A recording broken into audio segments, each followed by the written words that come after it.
Tiene la palabra la diputada Ivana Bianchi. Gracias, señor presidente.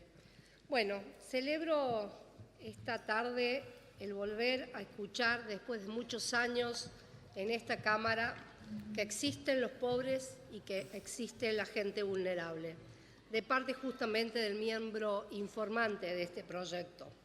Creo que también es un punto importante reconocer el problema y hablarlo. Creo que es un punto de partida muy importante.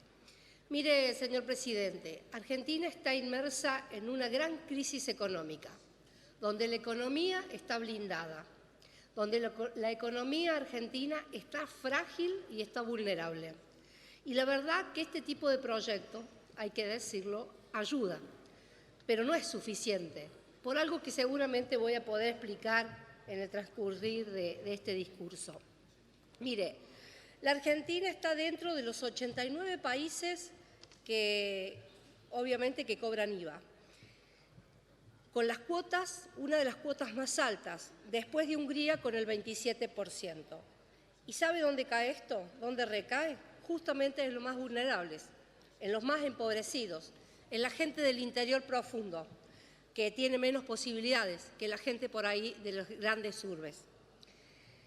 El IVA que se agrega se transforma en un impuesto sumamente recesivo y cae en una persona o en una familia y le imposibilita absolutamente la posibilidad de ahorro, porque todo lo que ganan lo gastan en bienes materiales. Señor presidente, lamentablemente la reducción de la pobreza y la indigencia es una deuda pendiente en nuestro país y como legisladores tenemos la obligación y la responsabilidad de apoyar este tipo de leyes que vienen hoy a este recinto. Pero también debemos decir que la desigualdad y la injusticia social del pueblo argentino, que se está haciendo poco en este país en este momento para lograrlo y que esta ley aislada no lo va a lograr.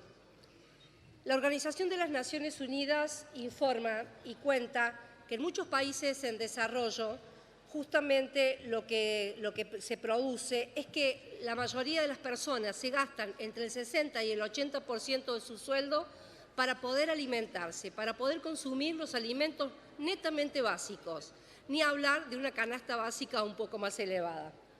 Entonces, yo digo, es importante que no olvidemos que el derecho a la alimentación es un derecho humano inherente a toda la persona y que lo dicen todos los pactos internacionales.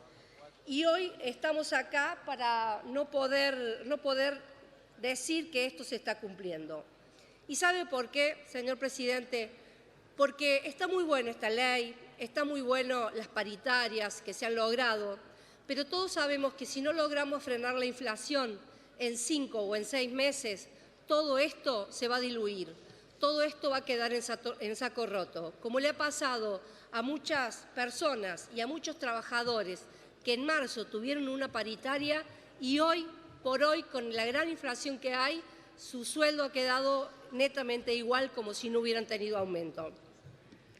Me hubiera gustado, ya hablando de la ley, me hubiera gustado mucho que este reintegro fuera en cuenta sueldos, por todo lo que han dicho acá los diputados preopinantes, porque muchas personas, y está comprobado que la mayoría de las personas sacan el dinero en efectivo y van, y muchos de ellos compran por mes en el negocio de su barrio o en la persona que le fía durante el mes y que después ellos pueden venir a pagarlo. Y la verdad que creo que al no estar el sistema bancarizado van a quedar muchas personas afuera. Por eso siempre digo que es muy importante, y esto le pido en su nombre, señor presidente, al Poder Ejecutivo, que cada vez que salga una ley se intente en lo más posible pensar en el federalismo, porque no es lo mismo la realidad de San Luis, de La Pampa, de Chaco, a la realidad de por ahí la provincia de Buenos Aires. Más cuando sabemos que a cada operación post-partner le cobran el 3%. Entonces, es importante pensar y consultar con los gobernadores de cada provincia antes de realizar una ley. La verdadera lucha contra la pobreza lleva a políticas públicas integradas. Hablo de políticas de educación, de política de vivienda, de servicios públicos, porque ¿qué hacemos con sacar el IVA de la canasta si no tenemos un plan de vivienda accesible para los más humildes? Creo que todos sabemos que hay 11.500 millones de pobres y 2 millones de indigentes. La verdad que si son heredados o no, duele lo mismo, señor presidente, y a eso tenemos que apuntar. Tenemos que apuntar a planes importantes. Medidas aisladas no nos van a llevar a terminar con la pobreza estructural. Más cuando del INDEC de mi provincia tenemos un índice de 17,4% de inflación. Tenemos casi 530% de suba en la electricidad, 300% en gas, 370% en agua, 233% en tren, 71% en servicios públicos. Un escenario que vemos con una economía complicada y una realidad que vemos muy dura para todas las personas, no solamente los más vulnerables, sino para la clase media argentina también.